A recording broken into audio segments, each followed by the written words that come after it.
Kahapon ay, kaarawan ni Padre Pio at siyempre isang napakamahalagang araw po para dito sa aming channel na ang Tinig ni Padre Pio.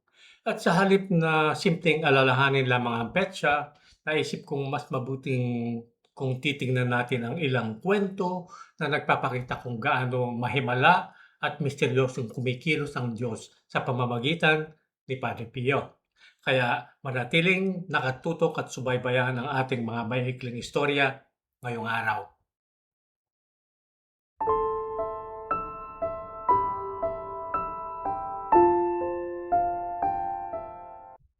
Maligayang pagdating sa Ang Tinig ni Padre Pio. Kung ngayon pa lamang kayo nanonood o muli kayong nagbabalik dito, ikinagagalak namin na narito po kayo upang samahan kami. Ang kwento ngayong araw mula sa iba't ibang yugto ng buhay ni Padre Pio ay maaaring magbigay inspirasyon sa inyo sa paraang hindi ninyo inaasahan. At bago tayo magsimula, nais ko lamang ipaalam na meron kaming website na puno ng mga espiritual na mapagkukunan at mga artikulo upang makatulong sa paglago ng inyong pananampalataya. Makikita ninyo ang link sa description box sa ibaba. At ngayon, simulan na po natin ang mga kwento ngayong araw. Gaya ng nabanggit ko kahapon ay kaarawan ni Padre Pio. Ay pinanganak siya noong ika-25 ng Mayo 1887, May 25, 1887, sa maliit na bayan ng Petrelcina sa timog ng Italia. Kaya naisip ko ang pinakamainam na paraan upang parangalan siya ngayon sa espesyal na araw na ito ay ang magbahagi ng ilang kwento na tunay na nagpapakita kung paano kahimala at kabanal ang kanyang naging buhay. Ang mga salaysay na ito ay mula sa aklat na Padre Pio, Heavenly Facts and Words of Wisdom ni Giuseppe Cacciapoli. Di na po ako magpapatumpik-tumpik pa at halina at simulan na po natin ang ating pagtatanghal ngayong araw.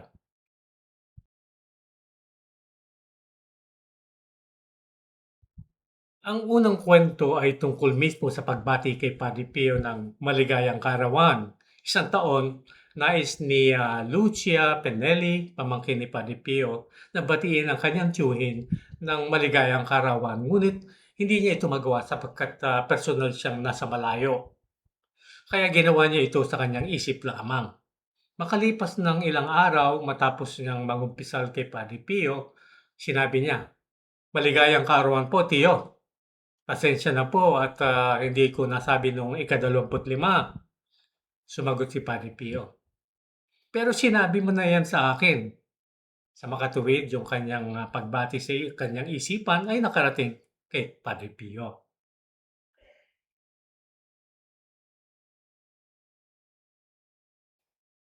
Maraming tao ang namangha sa kakayahan umano ni Padre Pio na mag-bilocate o yung tinatawag na bilokasyon, no? Bilocation, ang mapunta sa dalawang lugar ng magkasabay. Ngunit ang nakakaintriga rito ay tila siya mismo ay nalilito rin dito. Ito ang kanyang ibinahagi sa ilalim ng panunumpa sa kanyang unang opisyal na investigador, si Obispo Rossi, noong 1921, 1921. Sabi niya, "Nangyari nga sa akin na mapunta sa harapan ng ganito o ganoong tao sa ganito o ganoong lugar, ngunit hindi ko alam kung ang aking isip ba ay nadala roon o kung ang nakita ko ay isang uri lamang ng representasyon ng lugar o tao. Hindi ko alam kung naroon ako kasama ng aking katawan o wala ito." Pagkatapos ay nagbigay si Padre Pio ng halimbawa. Isang gabi, natagpuan ko ang aking sarili sa tabi ng higaan ng isang babaeng may sakit, si Maria Masak, sa San Giovanni Rotondo. Ako ay nasa kumbento noon. Sa tingin ko'y nagdarasal ako. Hindi ko siya personal na kilala. May nagrekomenda lamang sa kanya sa akin. Mahigit isang taon na yata ang nakalipas. Kaya maging si Padre Pio mismo ay nahihirapang ipaliwanag kung ano ang nangyari tuwing magbabilocate siya. Tunay na mahiwagang karanasan ito para sa kanya.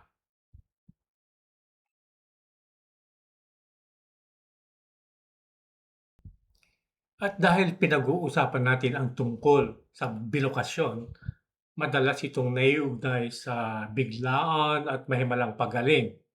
Noong Agosto 1962, August 1962, isang lalaking taga Padua na si Ginoong Magnani ang nag-aayos ng sasakyan sa kanyang garahe. Nakahiga siya sa ilalim nito nang biglang magliyab ang sasakyan, dahilan upang siya ay matinding mapasok. Sa ospital kaunti na lamang ang pag-asa na mabubuhay pa siya. 60% ng kanyang balat ang nasunog. Kabilang ang kanyang mukha, mataas ang kanyang lagnat at parehong bumigay na ang kanyang mga bato at puso. Nagpadala ng telegrama ang kanyang kapatid kay Padre Pio. Kinakabukasan, nagising si Ginoong Magnani na tila mula sa mahimbing na tulog at sinabi sa kanyang kapatid na may nakita siyang praile sa tabi ng kanyang higaan na nagbabasbas sa kanya. Hindi nagtagal, siya ay tuluyan ng gumaling.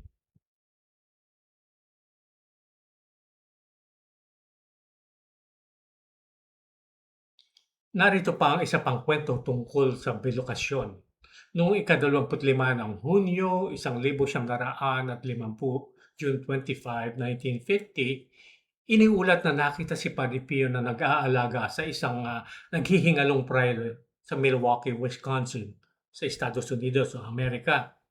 Kung may alam kayo tungkol sa buhay ni Padre Pio, alam ninyong halos hindi siya umaalis ng kumbento, lalo na ang bumiyahe pa patungong Estados Unidos. Nang tanungin siya tungkol dito, simple lamang ang kanyang sagot. Kung naparami ni Kristo ang mga tinapay at isda, bakit hindi niya ako mapaparami?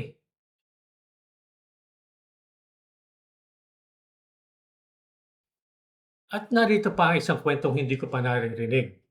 Talagang ipinapakita nito na tila maging ang maliliit na detalye sa buhay ng tao ay pinapahalagahan ni Padre Pio.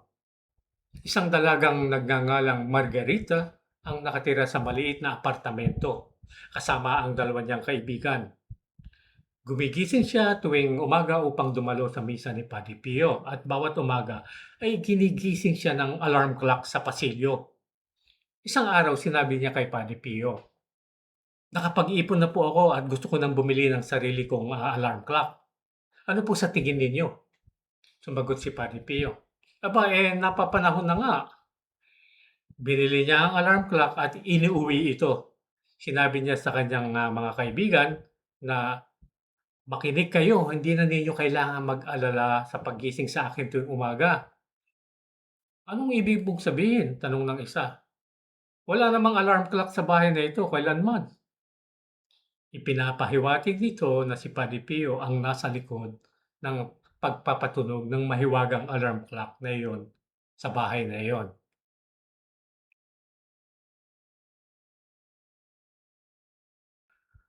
Ang susunod na kwento ay tungkol sa proteksyon ni Padre Pio. Hindi ng isang tao kundi ng ari-arian ng isang tao. Isang lalaking mag-isang nakatira sa kanyang apartamento sa Roma ang nagbalak bumisita kay Padre Pio sa San Giovanni Rotondo. Ngunit kamakailan lamang ay sunod-sunod ang pagnanakaw sa kanilang lugar at wala pang alarm system noon. Kaya nanalangin siya kay Padre Pio. "Pupunta po ako sa inyo pero bantayan ninyo ang bahay ko." Naglakbay siya patungong San Giovanni Rotondo at nangumpisal kay Padre Pio at nagpasyang manatili pa doon ng kaunting araw.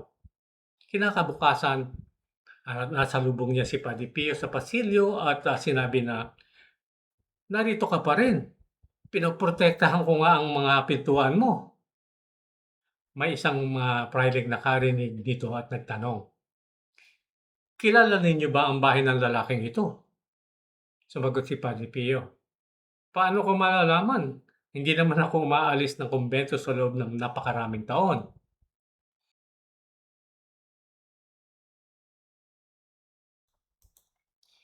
Isa sa pinakamahalagang espiritualidad na ni Padre Pio ay ang kanyang pagmamahal sa mahal na Birheng Maria. Palagi niyang dinarasal ang Santo Rosario at sinabi pa niyang nakita na niya ang mahal na Birhen mula pa noong siya ay bata. Ngunit tila minsan ay nakakalimutan niyang hindi lahat ay binigyan ng kaparehong biyayang ito. Isang kapwa praile ang nasa silid ni Padre Pio nang bigla itong magtanong, "Hindi mo ba nakikita ang Madonna?" Nang sumagot ang praile na hindi niya ito nakikita, hindi siya pinaniwalaan ni Padre Pio. Sinabi niya, "Itinatanggi mo lang yan dahil sa banal na pagpapakumbaba." Ibig sabihin na akala niya na ang nakikita rin ng praile ang mahal na Birhen.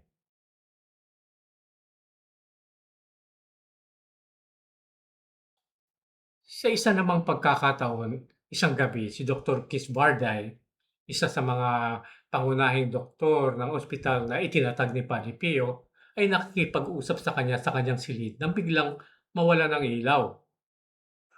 Tumayo ang doktor upang magsindi ng kandila. "Anong ginagawa mo?" tanong ni Padre Pio. "Napakaliwanag naman dito ah. Hindi mo ba nakikitang nililiwanagan ng Madonna ang silid?" Kalaunan ay sinabi ng doktor, "Hindi ko nakikita ang Madonna. Puro kadiliman lamang ang nakikita ko."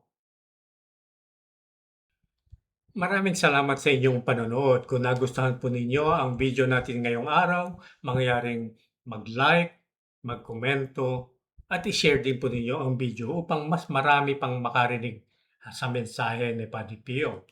Huwag kalimutang mag-subscribe at pindutin ang kampanilya sa kanan nito upang hindi ninyo makaligtaan ang aming mga videong ilalabas sa hinaharap. Nais ninyo bang lalong mapalalim ang inyong ugnayan kay Padre Pio? Isang alang-alang ang paglahok sa mga alagad sa kalinga ni Padre Pio. Isang espesyal na paraan upang lumago sa buhay espiritual at maging bahagi ng aming mapanalangin komunidad. Makikita ninyo ang link sa description box sa ibaba. At dito na po tayo tuluyang magwawakas. Hanggang sa muli nating pagkikita, naway pagpalain kayo palagi ng mahal na Birhen, ni Padre Pio, at ng ating Panginoong Diyos. Magkita-kita muli tayo sa susunod na video.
In nome del Padre, del Figliolo e dello Spirito Santo, e così sia. Sia lodato Gesù e Maria, e